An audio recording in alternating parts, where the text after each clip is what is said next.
2024 ഒക്ടോബറിൽ ന്യൂസിലാൻഡിനെതിരെ India test പരമ്പര പരാജയപ്പെടുന്നു.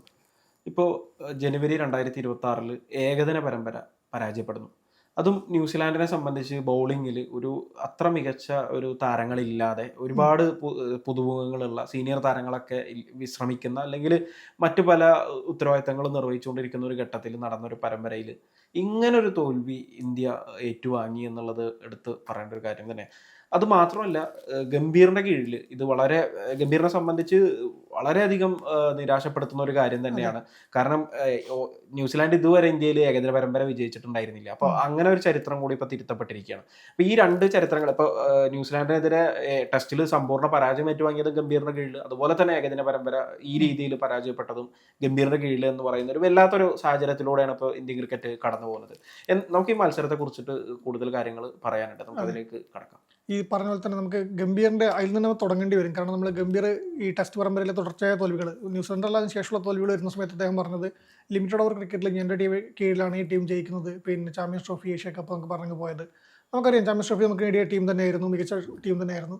പക്ഷേ ഗംഭീറിന് പറഞ്ഞ് പിടിച്ചു നിൽക്കാനുള്ള ഒരു പിടിവള്ളിയായിരുന്നു ലിമിറ്റഡ് ഓവർ ക്രിക്കറ്റിലെ പ്രകടനം. പക്ഷേ ഇപ്പോൾ നോക്കുമ്പോൾ പിന്നെ 3 മത്സരങ്ങളുടെ പരമ്പരയിൽ 2-1 ന്യൂസിലാൻഡ് പരമ്പര ജയിച്ചു. ഇപ്പോൾ സൈഫ് പറഞ്ഞാൽ തന്നെ ഇന്ത്യൻ മണ്ണിൽ ആദ്യമായിട്ട് കിവികൾ ഒരു പരമ്പര കൂടി നേടിയിട്ടുണ്ട്.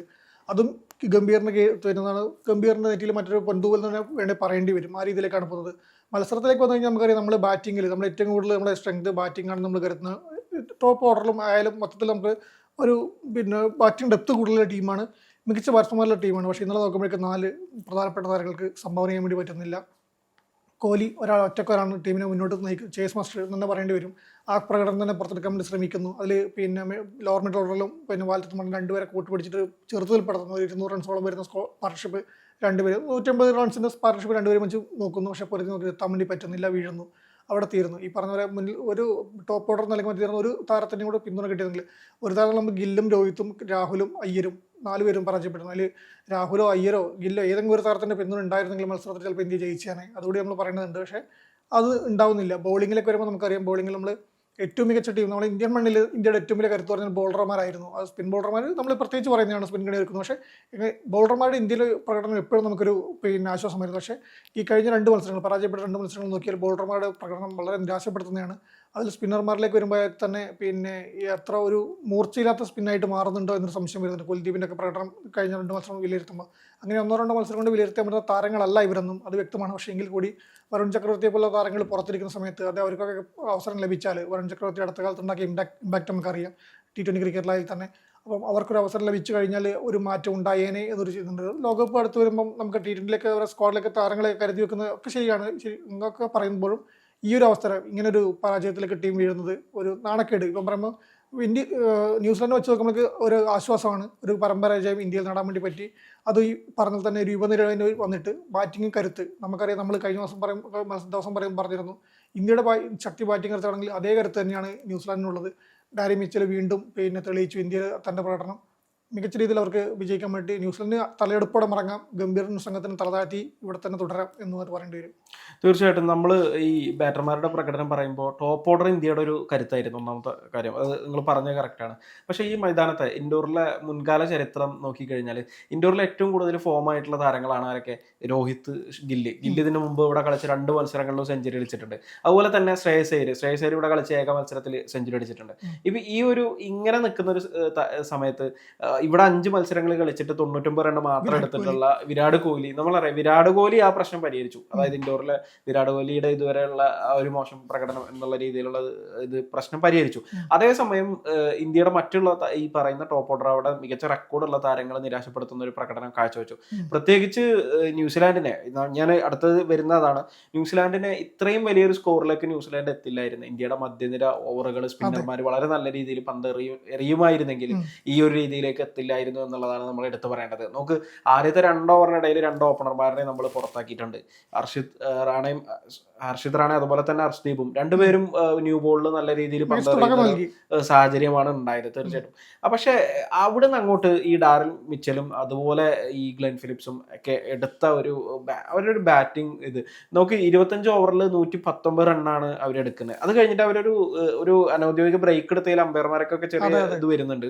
ആ ബ്രേക്കിന് ശേഷം ശേഷം അവർക്ക് കൃത്യമായ മെസ്സേജ് ലഭിക്കുകയും അടിച്ചു തുടങ്ങാൻ പറയുകയും അവർ അവിടുന്ന് അങ്ങോട്ടാണ് അടിച്ചു തുടങ്ങുന്നത്. അതായത് അടുത്ത 4 ഓവറിൽ അവർ 33 റണ്ണ് എടുത്തു എന്നുള്ളതാണ് നമ്മൾ എടുത്തു പറയേണ്ട ഒരു കാര്യം. അത് മാത്രമല്ല ഗ്ലെൻ ഫിലിപ്സ് ഈ എനിക്ക് തോന്നുന്നു 35 ബോളിൽ 21 നിന്നിരുന്ന ഗ്ലെൻ ഫിലിപ്സ് 46 ബോളിൽ 43 മാറി ഈ ഓവറിന്റെ ഇടയിൽ എന്നുള്ളതാണ്. അപ്പൊ ഓരോ ഓവറുകളിലും ഓരോ ബൗണ്ടറി വെച്ചിട്ടാണെങ്കിൽ പോലും അവർ അടിക്കുകയും എനിക്ക് എന്തോ ഭാഗ്യത്തിന് ഡെത്ത് ഓവറിൽ കുറച്ച് നല്ല ഭേദപ്പെട്ട പെർഫോമൻസ് ഇന്ത്യക്ക് കാഴ്ചവെക്കാൻ കഴിയില്ലെങ്കിൽ അതെ അതായത് തീർച്ചയായിട്ടും ഈ ഡാരൽ മിച്ചലും അതുപോലെ തന്നെ ഗ്ലെൻ ഫിലിപ്സും ആ സമയത്ത് പുറത്തായിരുന്നില്ലെങ്കിൽ ഒരു വലിയ സ്കോറിലേക്ക് ന്യൂസിലാൻഡ് എത്തുമായിരുന്നു. ഇതിനേക്കാളും വലിയ സ്കോറാണ് അല്ല എന്നല്ല പറയുന്നത്, പക്ഷെ ഇതിനേക്കാളും വലിയൊരു സ്കോറിലേക്ക് എത്തുമായിരുന്നു എന്നുള്ളതാണ് എടുത്തു പറയേണ്ട ഒരു കാര്യം. ഇവിടെ ഈ ഇന്ത്യയുടെ സ്പിന്നിലേക്ക് ഇനി ഈ പറയുന്ന നിലവിലെ ഓപ്ഷനുകൾ കുൽദീപും അതുപോലെ തന്നെ കുൽദീപ് നിരാശപ്പെടുത്തുന്നു എന്നുള്ളതാണ് ഏറ്റവും വലിയ ആശങ്കയായിട്ട് നിലനിൽക്കുന്നത്.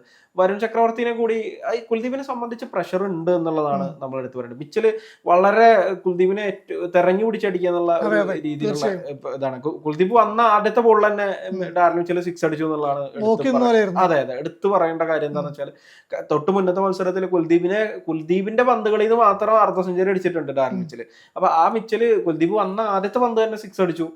അത് കൃത്യമായിട്ടൊരു മെസ്സേജ് കൊടുക്കുന്നത് തന്നെയായിരുന്നു എന്നുള്ളതാണ് നമ്മൾ. തീർച്ചയായും ജഡേജക്ക് അതുപോലെ തന്നെ ഒരു അവസരത്തിൽ ഉയരാൻ വേണ്ടി പറ്റുന്നില്ല. സീനിയർ ബാറ്റിങ്ങിലും ബോളിങ്ങിലും നമ്മൾ പ്രതീക്ഷിക്കുന്ന ഒരു സീനിയർ താരം ഓൾറൗണ്ടറും പ്രതീക്ഷിക്കുന്നത് ജഡേജക്കും പറ്റുന്നില്ല. ഈ സമയത്താണ് നമ്മൾ പറഞ്ഞത് അക്സർ പട്ടേൽ, നമ്മളെ വരുൺ ചക്രവർത്തിയെ പോലെ താരങ്ങൾ ഉണ്ടായിരുന്നെങ്കിൽ ഒരു മാറ്റം നമുക്ക് പറയാൻ വേണ്ടി പറ്റില്ല. എങ്ങനെയായിരുന്നു ഡാരൽ മിച്ചലിനെ പോലുള്ള താരം മിന്നുന്ന ഫോമിൽ കളിക്കുന്ന താരത്തോട് എത്രത്തോളം പിടിച്ചേക്കാൻ പറ്റുമെന്ന് പറയാൻ വേണ്ടി പറ്റില്ല. പക്ഷേ എങ്കിൽ കൂടി നമുക്കൊരു അങ്ങനെയുള്ള ഓപ്ഷൻ ഉണ്ടായിരുന്നെങ്കിൽ നമ്മൾ ആശിച്ചു പോവാണ്. കാരണം ഇന്നലത്തെ പ്രകടനം കാണുമ്പോൾ ഈ പറഞ്ഞ പോലെ റൺ ഉയർത്താൻ വേണ്ടിയിട്ട് അല്ലെങ്കിൽ റൺ വിട്ടുകൊടുക്കുന്നതിൽ ഒരു താരാളിത്തം കാണിക്കാത്ത രീതിയിലാണ് കുൽദീപൊക്കെ പന്തെറിയുന്നത്. അത് കുൽദീപ് എന്തായാലും നമുക്കറിയാം. കുൽദീപ് ഇന്ത്യൻ ടീമിൽ ഉണ്ടാക്കിയ ഇമ്പാക്ട് നമുക്കറിയാം. പിന്നെ എതിർ താരങ്ങൾ ഭയക്കുന്നത് റീഡ് ചെയ്യാൻ പറ്റാത്ത പന്തുകൾ വരുന്ന താരമായിരുന്നു. പക്ഷേ ഇപ്പോൾ ഒന്നും അങ്ങനെയല്ല. മിച്ചൽ കാത്തിരിക്കുകയാണ് കുൽദീപ് വന്നാൽ റൺ ഉയർത്താന്നുള്ള അവസ്ഥയിൽ കാര്യങ്ങൾ മാറുന്നു പറയുമ്പോൾ കുൽദീപിന് റീഡ് ചെയ്യാൻ വേണ്ടി പറ്റുന്നു. കുൽദീപിനെ പ്രഡിക്റ്റബിൾ ആണ് കുൽദീപിന്റെ പന്ത് എന്നുള്ള രീതിയിലേക്ക് മാറുന്നുണ്ട്. അപ്പോൾ അവിടെ കുൽദീപിന് എക്സ്ട്രാ എന്ത് ചെയ്യാൻ വേണ്ടി പറ്റില്ല, കുൽദീപിന് എങ്ങനെ സ്വന്തം പരിഷ്കരിക്കാൻ പറ്റുന്നില്ല താരം നോക്കേണ്ടതാണ്. അത് ഉണ്ടാവുന്നില്ല എന്നാണ് ഒരു വസ്തുത ഇപ്പോൾ കഴിഞ്ഞ വർഷങ്ങളായിട്ട് കാണുന്നത്. അവിടെയാണ് വരുൺ ചക്രവർത്തിക്ക് വേണ്ടി കൂടുതൽ ശബ്ദം ഉയരുന്നത്. പക്ഷേ നമുക്ക് അറിയാം, നോക്കി കാണാനാണ് കുൽദീപിന് തിരിച്ചു വരാൻ പറ്റാത്ത താരങ്ങളെന്നല്ല. പക്ഷേ ജഡേജയുടെ കേസ് അത് അങ്ങനെയല്ല. ജഡേജയ്ക്ക് ഇനിയിപ്പം ഏകദിന ക്രിക്കറ്റിൽ ടെസ്റ്റിലും ഏകദിനത്തിലുമാണ് ജഡേജ കളിക്കുന്നത്. അപ്പം ഏകദിന ക്രിക്കറ്റിലെ ജഡേജയുടെ കാലം ജഡേജ ഇങ്ങനെ എഴുതി തള്ളുന്നത് പലപ്പോഴും നമ്മൾ കണ്ടിട്ടുണ്ട്. നമ്മൾ തന്നെ ഇങ്ങനത്തെ വിമർശനങ്ങൾ നടത്തിയിട്ടുമുണ്ട്. പക്ഷേ ടെസ്റ്റ് പരമ്പരയിലൊക്കെ നമ്മൾ കാണുന്ന ടെസ്റ്റിൽ ഇപ്പോഴും ജഡേജ താരം എന്താണെന്ന് റോൾ എന്നതിൽ തെളിയിച്ചിട്ടുണ്ട്. അതുപോലെ തന്നെ ഏകദിനത്തിൽ നിർണായക സമയങ്ങളിൽ താരം തെളിയിക്കാറുണ്ട്. ബാറ്റ് കൊണ്ടും ബോൾ കൊണ്ടും ഉണ്ട്. പക്ഷേ കഴിഞ്ഞ എന്തോ ദൗർഭാഗ്യം കൊണ്ട് കഴിഞ്ഞ 2 വർഷങ്ങളിൽ ബാറ്റ് കൊണ്ടും സംഭാവന ചെയ്യാൻ വേണ്ടി പറ്റുന്നില്ല. അല്ല, ഇത് കഴിഞ്ഞ കുറച്ച് മത്സരങ്ങളായിട്ട് ജഡേജ നിരാശപ്പെടുത്തുന്ന പ്രകടനം. ഏറ്റവും നല്ലത് ജഡേജയുടെ ഒരു പിൻഗാമിയായിട്ട് അക്ഷർ വളർന്ന് അല്ലെങ്കിൽ അക്ഷറിന്റെ ഒരു ഇതിലേക്ക് അതാ ഞാൻ പറഞ്ഞു, അതിലേക്ക് എത്തി നിൽക്കുന്ന ഒരു പിൻഗാമിയായിട്ട് അക്ഷറിനെ കൊണ്ടുവരേണ്ട ഒരു ഇത് ഘട്ടം തന്നെ എത്തിക്കഴിഞ്ഞു എന്നുള്ള. ജഡേജ നമ്മുടെ മനസ്സിൽ ഹീറോ ആണല്ലോ. ജഡേജ നന്നായിട്ട് പലപ്പോഴും പൊരുതിയിട്ട് ഒറ്റയാൾ പോരാട്ടം ലോകകപ്പിലൊക്കെ ഈ ന്യൂസിലാൻഡിന്റെ പോരാടിയൊക്കെ നമുക്കറിയാം കഴിഞ്ഞ 2019 ലോകകപ്പിലൊക്കെ. അപ്പോൾ അങ്ങനെ വരുന്ന താരത്തെ ജഡേജയെ പോലെ താരത്തിന് ഇപ്പം വഴിമാറി കൊടുത്തുള്ള ജഡേജയോടുള്ള നമുക്ക് ആ സ്നേഹം അങ്ങനെ നിൽക്കുന്ന ഒരു ഇതാണ്. കാരണം ഇങ്ങനെ നിന്നിട്ട് താരം ഫോം ഔട്ടാണല്ലോ മാറിക്കൂടെ എന്നുള്ള ചർച്ചകൾക്ക് വഴിവരുന്നിടാണ്ട് താരം മാറുന്നുണ്ടെങ്കിൽ അത്രയും നന്നായിരിക്കും ടീമിന് തിരിച്ചിടാൻ വേണ്ടി പറ്റും.